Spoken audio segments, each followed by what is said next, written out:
Сонсож байгаа үзэгчдтэй орой минь хүргэе. Номын аялал сувгийн маань соло подкастад тавтай морилно. Та яг одоо хүнжил дотроо хэвтэнгээ сонсож байна уу? Эсвэл буйдандаа тухлаад ямар нэгэн бодол тавтангаа сонсож байна уу? Хаана хідэн цагт байгаагаас үл хамааран энэхүү подкастыг сонсож байгаад баяртай байна.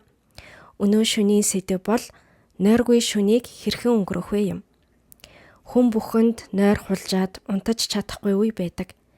Би маань их ядарсан үед нүдэн анимагц тархин дотор янз бүрийн бодлууд орж ирдэг.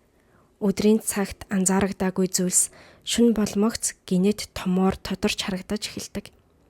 Тэр үед ингээд хэлчихсэн бол маргааш ажил маань бүтэх болов. Би хэдий болтол ингэж амьдрах уу гэх мэт хин нэгэнд хэлэхэд хэцүүч ганцаараа үүрэхэд арай хүнд тийм шөнө байдаг шүү дээ. Гэхдээ та ганцаараа биш шүү. Үнэн дээр шөнө болмогц бодол давтдаг нь тархины механизмаар тайлбарлаж болдог зүйл юм. Бидний тархинд сэтгэл хөдлөлийн төв буюу амигдал хэмээх жижиг хэсэг байдаг. Хэмжээ болон хэлбэрийн хувьд бүлс самартай адилхан байдаг болохоор грек хэлний миндал гэдэг үгнээс гаралтай үг бахнэ. Энэхүү амигдал нь аюулыг мэдрэх мэдрэгчийн үргийг гүйцэтгэж өгдөг. Өдрийн цагт олон янзын мэдээлэл тархи руу ордог учраас амигдал нь өөр зүйлд анхаарал хандуулж байдаг. Гэхдээ шөнө тайван чимээгүй болмогц энэ мэдрэгч маань одоо л цаг нь боллоо хэмээн идэвхтэй ажиллаж эхэлдэг. Тиймээс тэр зүйл бүтэх болов энэ нь яах бол гэж тархи маань таны төлөө эрсдлийг нямбай тодорхойлохыг оролддог байна. Тиймээс нойр хүрэхгүй байгаа нь таны хүсэл зориг бага учраас биш, зүрх сэтгэл тань сул учраас биш юм. Харин тархи тань таныг хамгаалахын тулд чин сэтгэлээсээ ажиллаж байгаа юм. Мөн нэг зүйл бол нойр хүрэхгүй болохоор яарч сандардаг шүү дээ. Яаж унтах вэ? Дахиад нойр хүрэхгүй байна гэж бодох тусам кортизол гэдэг стрессийн даавар ялгарч улам л нойр хүрэхгүй болдог. Энэ нь эмнэлгийн хувьд нойр гүйдлийн хорт тойрог хэмээн нэрлэгддэг үзэгдэл юм. Яарах тусам унтаж чадахгүй. Унтаж чадахгүй учраас улам яарна. Үүнд мэдээж таны буруу байхгүй. Зөвхөн тарих болон бие ийм механизмтай байдаг юм. Тэгвэл яах хэрэгтэй вэ? Хамгийн чухал зүйлийг хэлье. Энэ нь унтахаар хичээхээ зогсоох юм. Нойрны судалгааны дэлхийн шилдэг эрдэмтэн Мэттью Уолкер доктор ингэж хэлсэн байна. Нойр хүрэхгүй байгаагаас ч илүү нойр хүрэхгүй байна гэж бодох нь хамаагүй хортой зүйл. Тиймээс нойр бол мөшгөх тусам зогтдог зүйл гэж ойлгож болно. Тиймээс өнөө шөнө унтах гэдгийг хойшин тавьчих.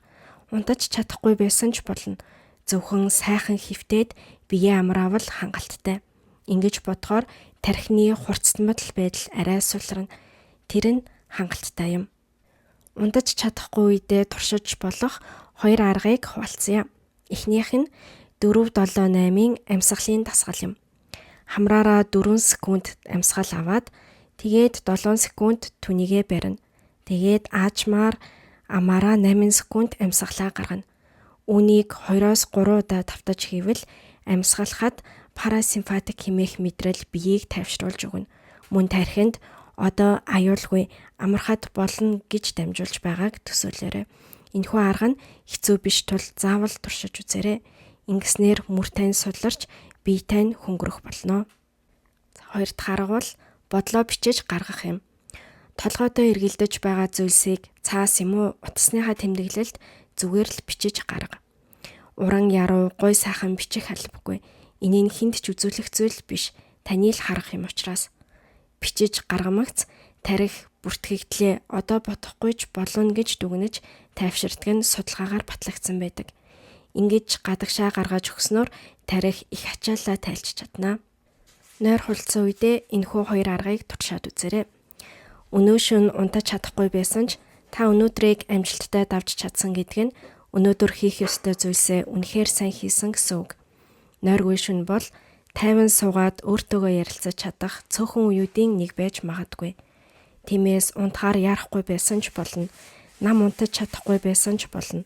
Зөвхөн орон дээрээ хөвтөж биеэ сайхан амраа. Өнөө шөнө л амрах гэдгийг өөртөө зөвшөөр. Тэгвэл танд амжилт хүсье. Дараагийнхаа соло подкастаар уулзалтлаа. Түр баяртай.